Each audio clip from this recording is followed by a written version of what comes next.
And a very good morning to you. Of course, it is that time of the month where we are joined by our resident medico, Dr. Clara Chu, who is in from Life Medical Centres. Great to have you on board again, as always, Clara. Yeah, thanks for having me, Mick. Always a good time with you in the studio. Get to talk about some great stuff. And, of course, look, today's no different, of course. We've got a big topic too this morning, and it is all about MS, or multiple sclerosis. It's a bit of a tough one to say at sometimes. Yep, bit of a tongue twister. Sclerosis. There you go. We'll make sure I get that one right. Now, of course, I guess to kick off this morning, what is MS?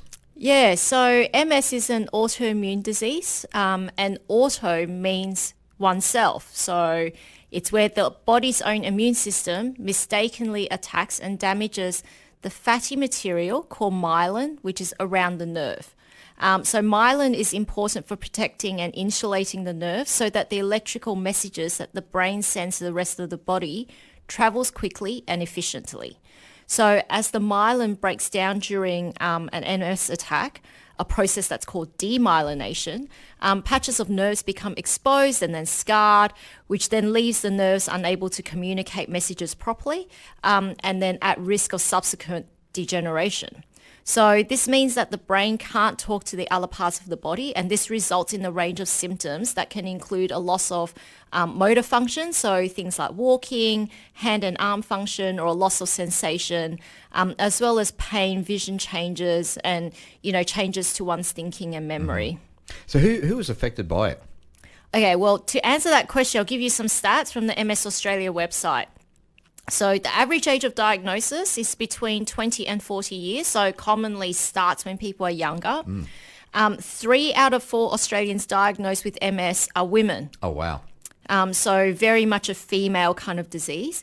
MS affects more young adults than any other acquired neurological disease in Australia, and 1 to 2 Australians are diagnosed with MS every day.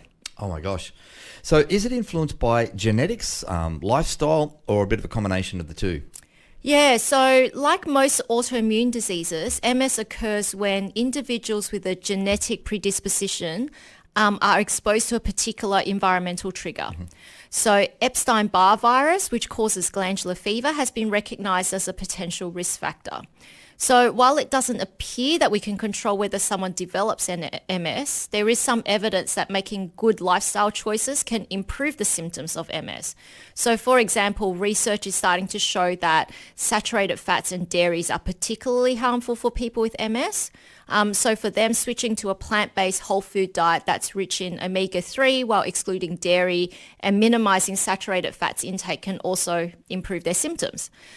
There's also a growing evidence to suggest that vitamin D is important in both preventing MS and improving your health outcome if you've already got MS. So you can get that from sunlight exposure or from oral supplements. And then, of course, regular physical activity and good stress management like a regular meditation or mindfulness practice can also be helpful in improving symptoms. Yeah, it's interesting you mentioned there about the lowering the saturated fat and the dairy intake, because a lot of that seems to cause a lot of inflammation, doesn't it? And particularly with autoimmune conditions, that's one of the things you're like, hey, we want to try and cut that down in the body as much as we can. Yeah, absolutely. Yeah, interesting one for sure. Now, what are the common signs and symptoms?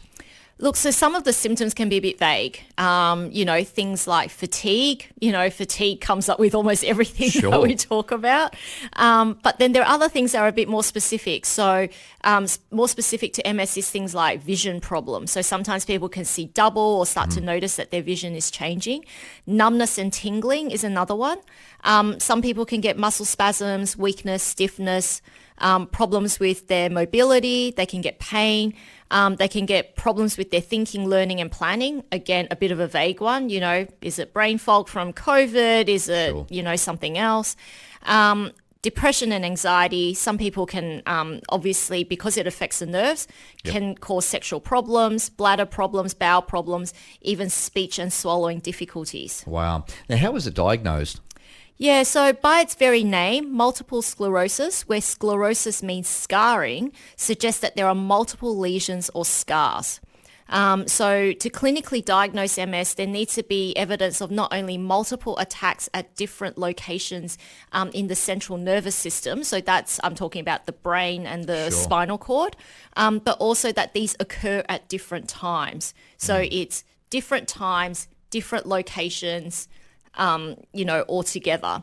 So while this might sound easy to sort of determine, if you can imagine that as a doctor, people come in with vague symptoms here and there, and we have to help them actually put the puzzle together over a period of time. So unfortunately, there's no single clinical test to provide a definitive diagnosis, but a careful combination of, recording the patient's symptoms over time, examining them over time, MRI scans, maybe even a lumbar puncture, allows us to put it all together and give people a diagnosis. Sure. Now, is it a chronic or is it an acute condition?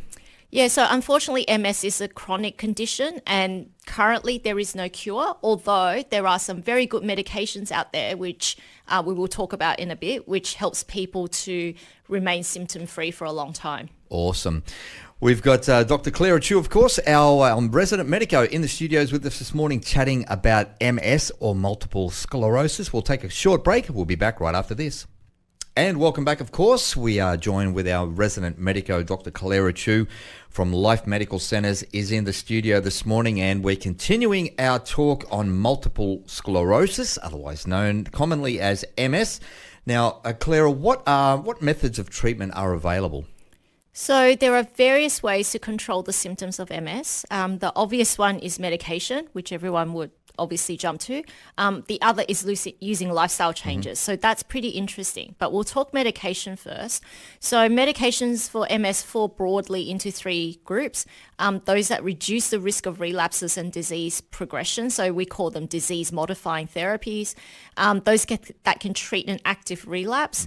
Or those that can help to ease the specific symptoms. So these type of medications, what we use will depend on a number of factors, depending on, type of MS, individual circumstances.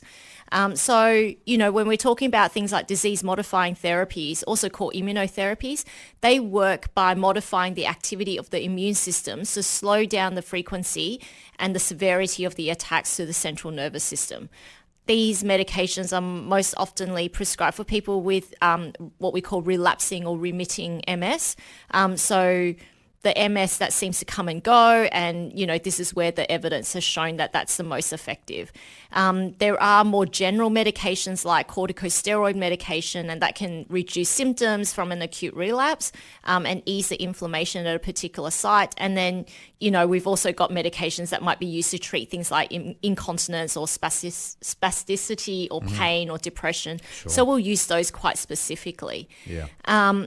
But in terms of lifestyle, this is a really interesting area. So a patient actually helped me come to realize that this was available. So there is a program out there called Overcoming MS.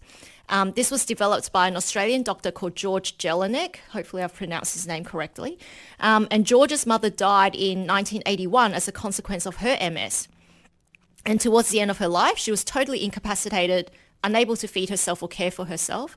So when George himself was later diagnosed with MS in 1999, he was determined that he was not going to suffer a similar fate. So fortunately for George, he has a career as a professor in emergency medicine, and he was also an editor-in-chief of a major medical journal. And so that gave him the tools to sort through all the medical literature on MS and give appropriate weight to the many pieces of evidence that he found. Yeah, that's amazing. Yeah, so really fortunate to have a guy like him, Exactly right. with a disease like MS, and therefore he had a vested interest to look into it further. Sure. So what he found actually startled him. The literature was full of answers, and it became very clear to him that remaining well after a diagnosis of MS is more than just a possibility. So he found that with the commitment to the right lifestyle changes, there was a real chance that many people with MS can live long, healthy lives relatively free of the usual problems that's associated with the illness. News. Yeah, so since 1999, George has adhered to a set of lifestyle recommendations that he put together from the medical literature, which he later detailed in his book called Overcoming Multiple Sclerosis. And these lifestyle recommendations are now referred to the Overcoming MS program. And given our understanding of how autoimmune diseases work, what he has recommended make a lot of sense. Not to mention that most lifestyle modifications that he recommended as a health that we recommend as health professionals, like eating plant-based diet, getting adequate physical activity, managing our stress, are going to result in long-term health benefits anyway, regardless of whether someone has MS or not. Yeah. So if any of your listeners out there have MS or have a loved one who's got MS, definitely head over to that website. It's worth investigating and worth thinking about. Yeah, absolutely. I mean, some great work that he has done in that whole area. It is quite amazing, particularly his medical background there has, it's really given him a head start. Now, what is the prognosis if you do happen to be diagnosed with MS? So MS itself, it's not usually lethal. But it can increase the risk of long-term complications such as infections or having difficulty swallowing. And so that's what can potentially shorten your survival. So on average, the longevity of someone with MS is about 5 to 10 years shorter than someone without. Okay. Now, again, if you do have it and you're thinking, wow, I really need to get some help with this, what kind of support is available out there? So MS Australia, most people have probably heard of MS Australia. They run quite a lot of fundraising activity in our community. Great organisation, provides a lot of information and support. And for anyone who's interested in using lifestyle modification to improve their MS symptoms, I would suggest going to the Overcoming MS website. So just Google Overcoming MS, and you should find that Professor Jelinek has written a book called Overcoming Multiple Sclerosis, which I mentioned earlier. And thanks to the generosity of a key supporter, Overcoming MS, the organisation, is able to provide free copies of his book to people newly diagnosed with MS in Australia. I have no affiliation to the organisation. This is purely research for this particular segment that we're doing. And I think that's a great thing that someone's able to provide all that information for those in need. Yeah, absolutely. That's why we have these kind of segments on Breakfast Radio, because we want to make sure that people are getting great information firsthand from a GP like yourself to help them on their health journey. So again, as always, Dr. Clara, thank you so much for coming in. Stay with us. We'll be right back. And of course, Dr. Clara will be back in the studio with us again next month. Looking forward to it.